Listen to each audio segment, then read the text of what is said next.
So I get off work, I went home.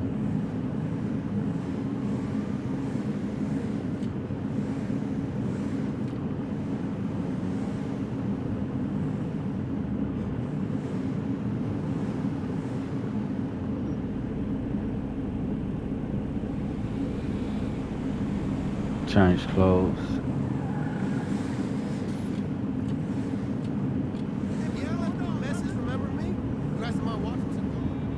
I was living in a small suburb at the time. Pretty much the suburb I grew up in, that I went to high school in. So I knew everybody.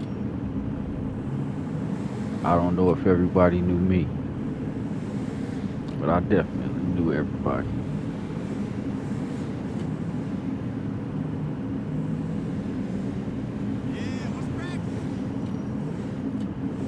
I had just got my new car, right?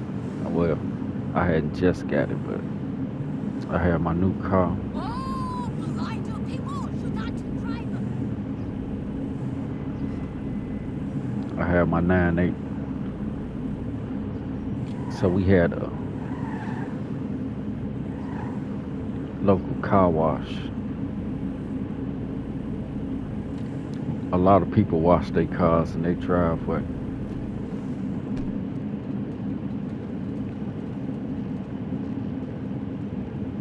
But it was called Spot Knot.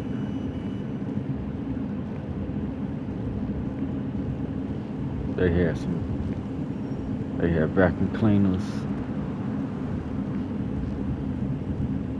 and do-it-yourself car wash, right?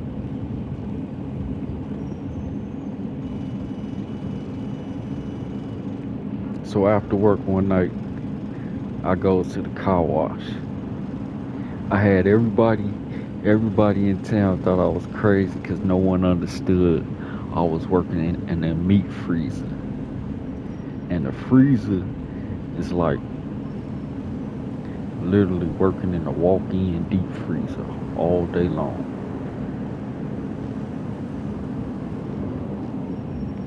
I go to the Spot Knot.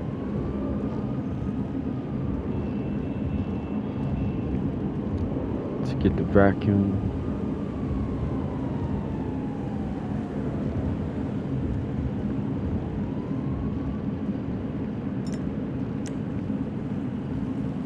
So I put in 4 quarters. And I kid you not, about 100 quarters came out of there. I kid you not, bro. 100 quarters came about 20 quarters came out. I put about 3 quarters in, 20 came out. I got rich every time I went to the cost. Every time I went to the just for going to the car wash.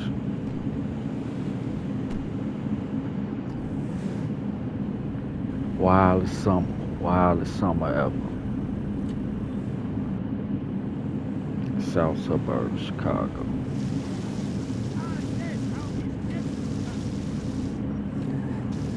So I vacuum out the car, put my spray, get my little sprays and my incense up, right? Broham, right?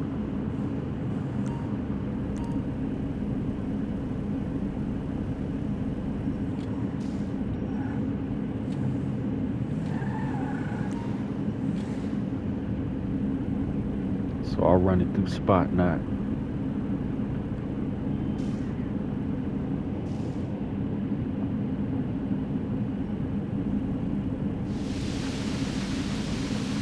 But it's like 2 o'clock in the morning. I'm at Spot Knot 2 o'clock in the morning. Everybody already think I'm crazy because I wear skull caps in the wintertime from working in the freezer.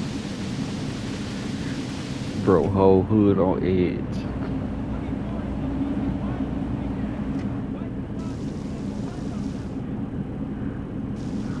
But mind you, this this in the south suburbs. You would never expect this suburban area to be like, wow. But the suburbs,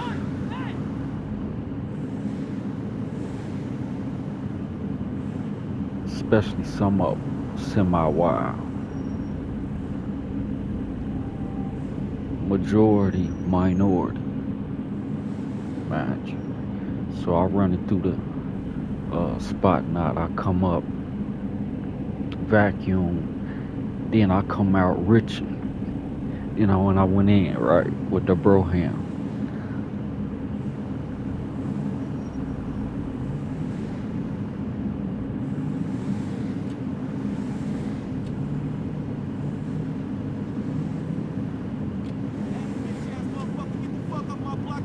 The car wash was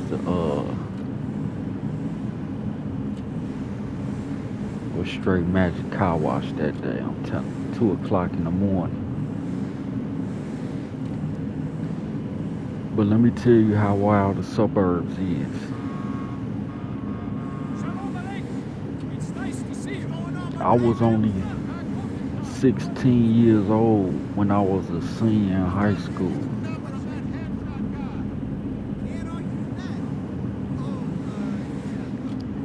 When I was 16, I got robbed at gunpoint out in the suburbs.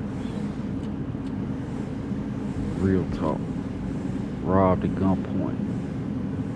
Gauge to my head, right?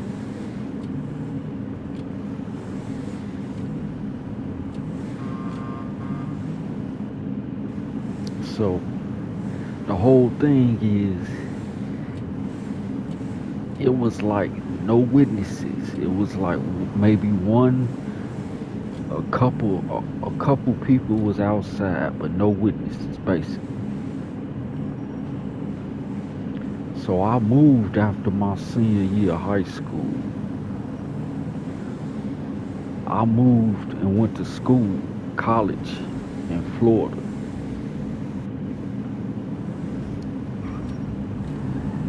So the first thing you say is don't nobody know what happened to you, right?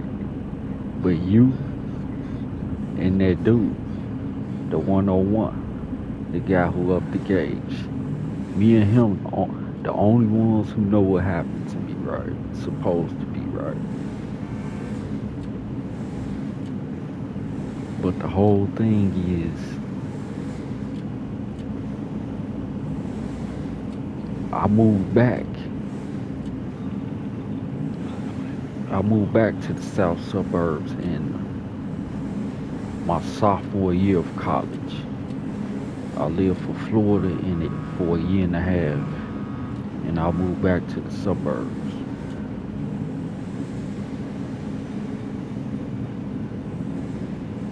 So when I got my car in '06, '05 or '06, I never really noticed how people was looking at me. I had homeboy playing me like I was crazy. And the way he played and the way I was getting played was almost like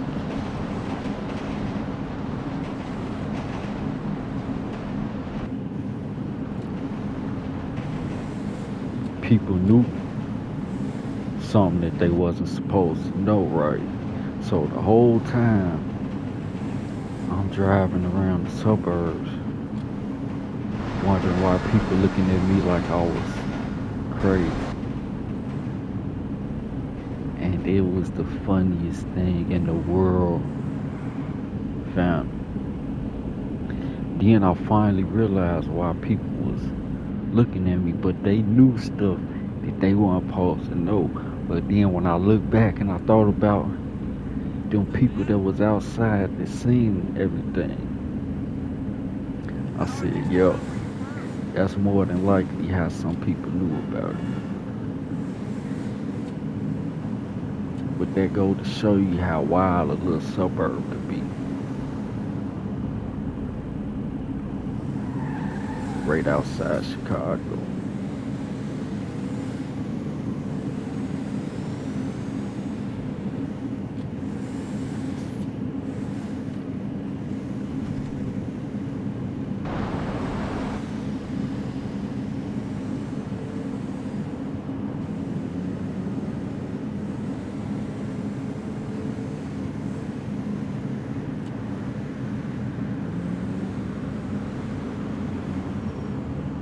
To this day, I never found the man who jacked.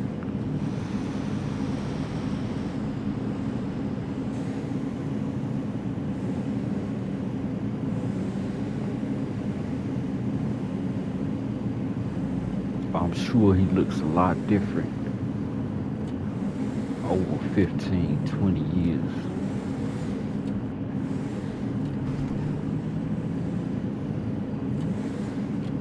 But that's just how it is.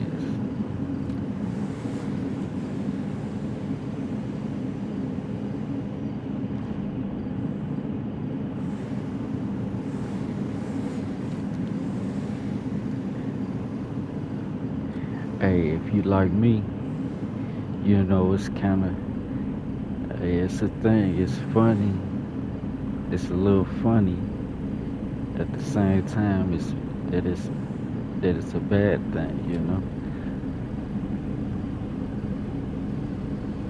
But I never even really mentioned stuff like that to anybody because I have been through so much. Like that was one of the lightest things I've been through in the streets.